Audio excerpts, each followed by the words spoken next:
All right, TJ. Oh, man. This is your guy, or one of them. He was the first ever in-studio guest for No Contest Wrestling with you. He put us on the map. And O'Shea Jackson Jr. He's also one of the featured guests of ESPN's original series, Stephanie's Places, that premiered on Wednesday on ESPN Plus, featuring him and Triple H. Ladies and gentlemen, back here on the Rich Eisen Show, WWE superstar CM Punk. How are you, CM?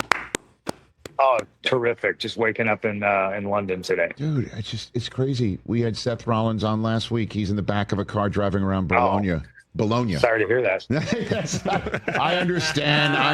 I know I strolled into that, but I'm just saying you're everywhere. Everybody's around the world right now. WWE is just going global as always, but it just seems that everybody's all over the place. CM? Yeah, global as always, but it's a little bit different because our television shows are airing from various European cities for the first time live on Netflix. So everybody's kind of just enjoying the experiment. Okay, so I'm sorry. I didn't mean to mention his name like that right off the bat. It seems like I pissed you off, quite all right. Punk. I didn't mean to piss you off. Oh no. Okay. No. I'm lighthearted about it. Like You can mention whoever you want to. I need a list. I need to make a list right here. But I'm sure it's a long list. I was about to say, do you have a list? Do you have a list somewhere? Tupac and Biggie. No, there's no list. There's no real actual list. Like I don't open up my wallet, write somebody's name down. Or actually, I would think the motion would be like this: you're crossing it off. You know that. You got to write it down first and then cross it off. I see. Very good. Now I'm getting this thing down, Pat. You know, it's a silly question. I do get asked all the time when I'm calling games for the NFL in London. Like, are there fans of the NFL in London? It's just like they're everywhere. And I'm sure you're seeing the same thing for wrestling WWE for sure, right? You're seeing that. Yeah. Oh, absolutely. You know, I think we've always had a global presence, but again, you know, you have to beat a horse, but the Netflix thing opens us up to, I think, a lot of different markets. And traditionally, when we would come overseas twice a year to do two-week European tours, we would do a television and it would be delayed to the States. And I do believe SmackDown still is on USA Network. It'll be taped, you know, and then broadcast live in the States. But the Netflix shows are live. So that's what the difference is for us. So when I say it's an experiment, we're all still kind of learning on the job. So what hoodie are you wearing right now? The Sudbury Bulldogs? Am I seeing that right now? Do I see that correctly? What are you rocking right there? This is the Sudbury Blueberry Bulldogs. It's a little known hockey team from way up north in the middle of nowhere. You know, just a fun bunch. Not the most skilled, but you know they'll punch you in the face. That's why I like them. What did you think of the Four Nations? I know it was just about a month ago, but what did you think of that, Punk? What did you think? Loved it. Absolutely loved it. I think it's good that the NHL is at least trying to do a couple of different things. I never really minded the skills competitions for the All-Star stuff, but the All-Star games got a little bit like long in the tooth, a little confusing sometimes. This guy's on this team, he's playing in this division, but he's you know, like you put USA and Canada on the front of a sweater, and you know you're in for a fight. Have you ever met a Kachuk? Have you met a? Not officially, no. I don't believe I have. I'd imagine you'd get along pretty well. Yeah, probably. We're all goons in a way. That wasn't my reference. Just, you know, hockey lovers who, you know, don't take, you know, who write down names and cross them off. You know what I mean? Like that's goons. Yeah. I just think you're a grinder, Punk. You know what I mean? That's fine too. I'll win the battle on the boards every time. That's what I figured. You know, you could grind it. You could get that puck out from, you know, some of the corners and center it up or do something. But those were. I'll be honest with you. We were talking about more hockey because of that than we've had on this show. You know. Sure. I think everybody was across the board. That really kind of opened up some eyes. Probably, I mean, that was the most watched hockey game ratings wise since, I don't know, forever, maybe since the Blackhawks were in the playoffs. I'm sure. How much are you following these days? Oh, I still follow. Yeah, it's almost going to drive me to drink. That's how much I follow hockey. Why is that? Why is that? Why? Because the Blackhawks are last in the league. It's depressing, like it is what it is. Everybody always likes to make fun of me and chirp that the Blackhawks stink now. And I just say, we won 3 cups in 10 years. So the bill came and we're still paying the bill.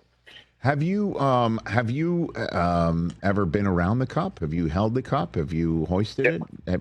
When was that? When was that? Yeah.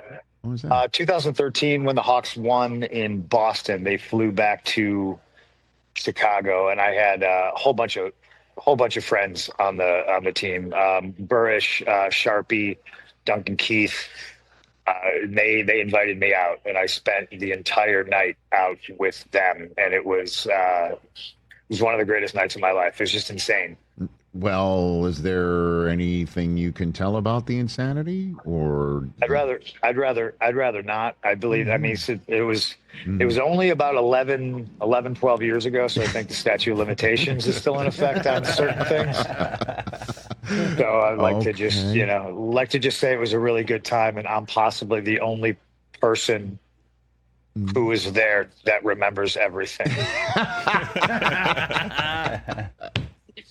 If there was a straight edge during The Hangover, that would be you, is what you're saying, pretty much, right? Correct. That would be it. Correct. Okay, the hockey version of The Hangover. Very good. CM Punk joining me here from London, because that's where the WWE is, and the ESPN original series Stephanie's Place is premiered on Wednesday, ESPN Plus, featuring Triple H and you. And you went down the story about your return to WWE. Is there anything you want to share here that people haven't already picked up, maybe from that show right now? No, I think that show is a pretty good representation of like everything that involved me coming back. The initial conversations in live time, you get to see me about to go out the curtain to make my return after 10 years, and you see the anxiety and the nerves and the pride and the tears and just the happiness and like just everything that goes along with it. So if you're into underdog stories and comeback stories, you're going to want to for sure catch the first episode of Stephanie's Places. Well, when you're watching this back and you're seeing yourself return, did you think at any point in time, that you would ever return? That you were wondering if that would ever happen in your career? I obviously famously said that I'm never coming back. Yes. Never, Right.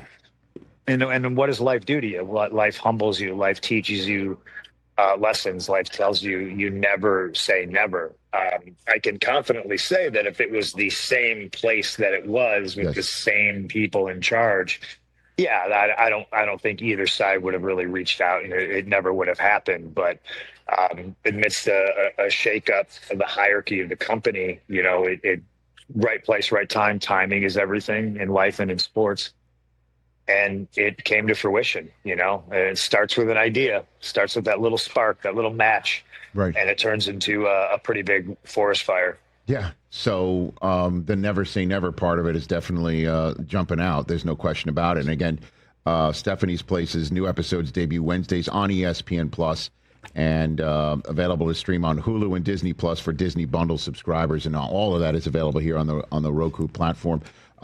You were the first ever guest of No Contest Wrestling, a new podcast that we're putting together here. You, O'Shea Jackson Jr., and my guy TJ, who's sitting here, I'm sure eager to ask a question of you, sure. CM Punk. Go for it, TJ. Go for it. Well, first of all, man, of course, O'Shea and I were talking last night, and we just both want to say thank you for taking the chance, for sitting down with us, giving your time to help kind of put us on this wrestling podcast map. So first and foremost, I want to say we appreciate that so much. And that kind of, you guys are great. You're great. I love having conversations with great people. So if you guys weren't great people, I wouldn't have done it.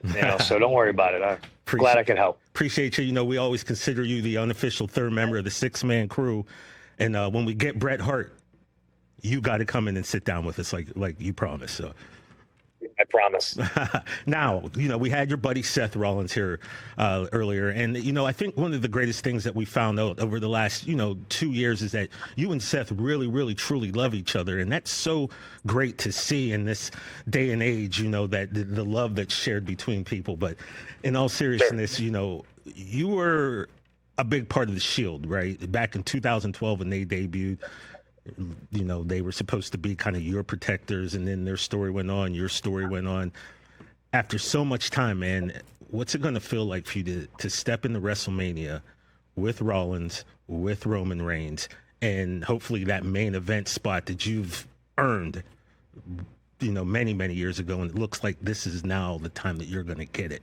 What's that going to be? I'll give a bit of an uncharacteristic answer. I think everybody's always trying to navigate, like, how do you deal with media different from what we present on our television show? And in 2012, I was a champ. I was on this, what at the time was a historic run with the belt, 434 days, obviously shattered by Roman Reigns.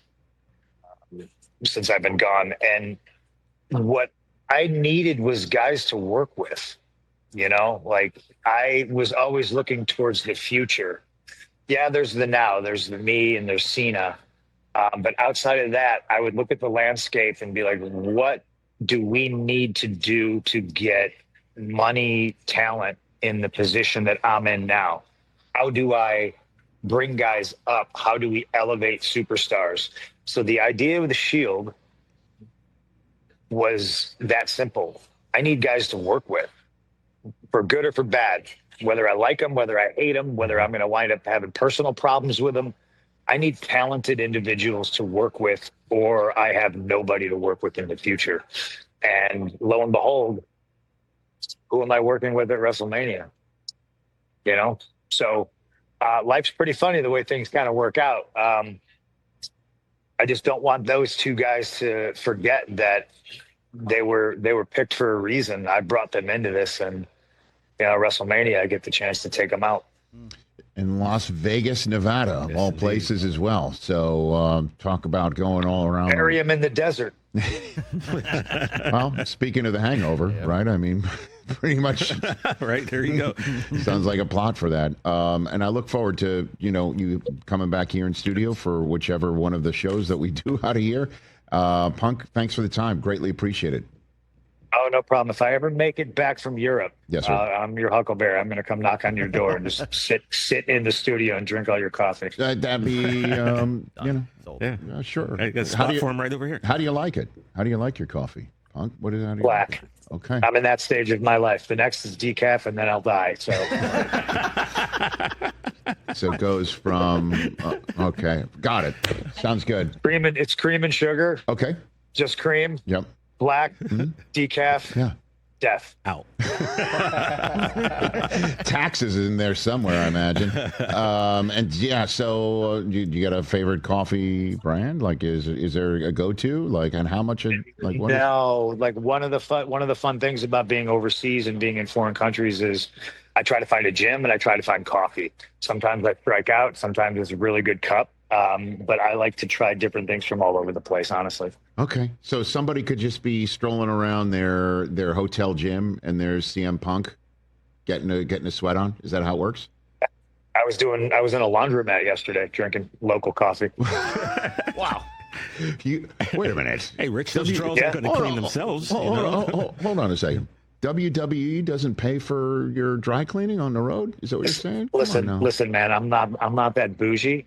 I 100% could have sent it out. I could have had somebody else do it for me. Yeah.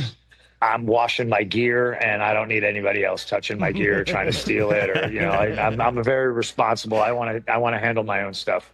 So you found a laundromat in London to do your own stuff. Just I'll get a coffee and just watch my stuff go around and around a washer dryer. Is that what you did? It was the most peaceful day I've had in quite some time. Wow. I love that. This is the stuff I can't get enough of. Imagine you stroll in to wash your comforter and there's, Charles Montgomery Punk. Comforter. Oh, look at you. Very good. It's real life, man. I am not bougie. Okay, very good. CM Punk, greatly appreciate it. We'll see you again soon. Safe travels. We'll see you. Appreciate it, guys. Have a good day. You got it. And everybody watch CM Punk on ESPN's original series, Stephanie's Places, that premiered Wednesday on ESPN Plus, which you can see right here on the Roku portal. Catch the Rich Eisen Show live weekdays from 12 to 3 p.m. Eastern on Roku Sports Channel in the U.S.